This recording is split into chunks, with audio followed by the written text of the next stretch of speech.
The Tri-Cities Blackhawks, when the Quad Cities launched an original NBA franchise. If you follow professional sports, you know about the Atlanta Hawks, the professional NBA team. What almost nobody knows is that they were born right here on the Mississippi River. Long before Atlanta, the Hawks were a Tri-Cities team. In the years right after World War II, professional basketball was still new, unstable, and regional. Teams played in small industrial cities, not just major metros. They played in armories, field houses, and civic auditoriums, and the Quad Cities were right in the middle of it.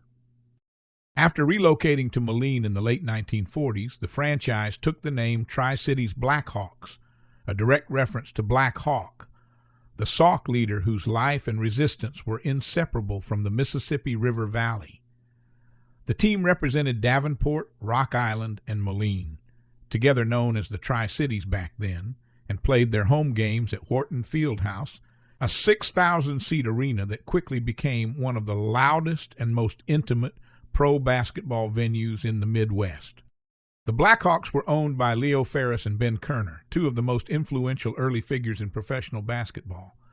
Don Otten, one of the most dominant big men of the era, emerged as the franchise star and later became the 1949 National Basketball League MVP. Right behind him in scoring was Pop Gates, a Hall of Famer who played a far more important role than just putting up points. Gates was one of the Blackhawks' black players at a time when professional basketball was only beginning to integrate. He helped break the color line in the NBL, and just a year later, in 1948, he would become the first African-American head coach in a major U.S. professional sports league when he took over the Dayton team.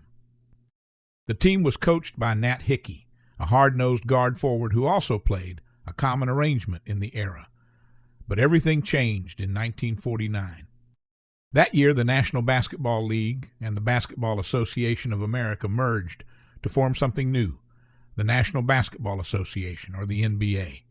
17 teams were admitted into the league. The Tri-Cities Blackhawks were one of them.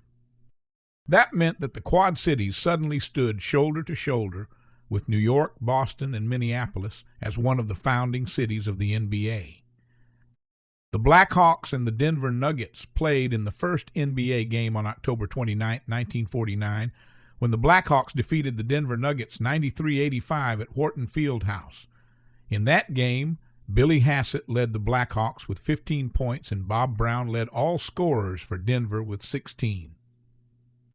The Blackhawks reached the playoffs in that first NBA season under coach Red Auerbach, who would later become the architect of the Boston Celtics dynasty.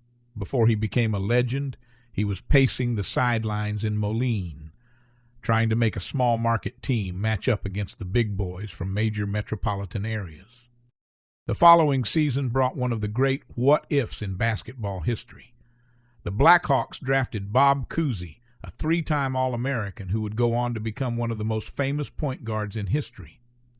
But Cousy and the team could not agree on a contract, and he was traded to the Chicago Stags. When the Stags folded soon after, Cousy ended up in Boston, where he became the face of the Celtics and an NBA icon. Meanwhile, back in the Quad Cities, reality was setting in. The Blackhawks finished last in the Western Division in 1950-51. Attendance lagged, revenue lagged.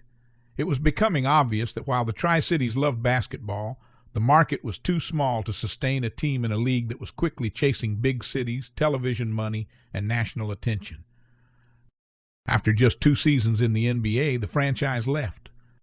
The Blackhawks moved to Milwaukee, becoming the Milwaukee Hawks, and would later move again to St. Louis and then to Atlanta. The team that plays today in Georgia traces its lineage directly back to Wharton Field House in Moline and fans from across the Quad Cities that once helped launch the NBA. For a brief, extraordinary moment, the Quad Cities were not watching basketball history from afar. They were at its center,